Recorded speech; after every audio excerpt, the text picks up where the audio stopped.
Okay, a question full of manipulation. Let's solve it. Right, first things first, find the value of the quad root of 81 times 10 to the power of 8. How do I do this? All right, well, step one, I'm actually going to kind of sort out the inside first. So that's the quad root of, now can you guys think of 81 as a root of something? Anything basically. I'm thinking 3 to the power of 4 actually gives me 81. So I'll write that as 3 to the power of 4 times 10 to the power of 8. Now here's a little trick if you didn't know this. If you have powers inside the square root, okay, you can actually take that power and divide it by the level of root that you have. So that 4 divided by that 4 will give you an answer for this, and the 8 divided by that 4 will give you an answer for that. So what do I mean by that? Well, I'm saying remove the square root and do 3 to the power of 4 divided by 4 times 10 to the power of 8 divided by 4, like that, divided by the level of root. This, of course, is just 3 to the power of 1 times 8 divided by 4 is 2, so 10 squared. Now, because it said that find the value of, you can't just leave your answer like that. You actually have to work it out. 10 squared is 100. 3 times 100 is 300. Okay, next one. Find the value of 64 to the power of minus a half. Anything to the power of a half is just basically square rooted.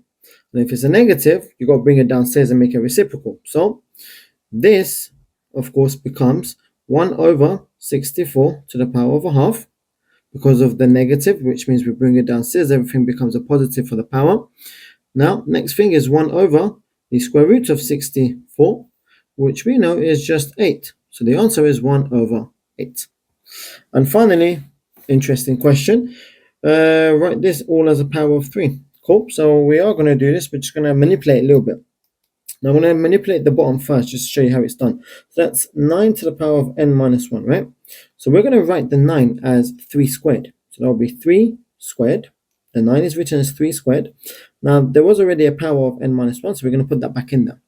We're going to expand that little bracket. So that's going to be 3 to the power of 2n minus 2. Now we're going to bring everything back from over here. So we had 3 to the power of n divided by 3 to the power of 2n minus 2. I want to make it clear that because it's indices and we're doing division, we're going to have to subtract. So this becomes 3 to the power of n minus 2n minus 2, like that. Okay, so what does that become? Well, that there becomes 3 to the power n minus 2n is just a minus n.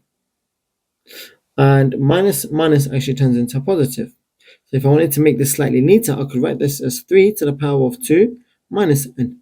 All as a power of 3. Slight manipulation, which was key over here, making sure that you understood the 9 could be written as 3 squared and manipulating from there. So your answer is this. That's it. 3 different questions with slight manipulations involved. Hope you found it useful. See you next time. Bye-bye.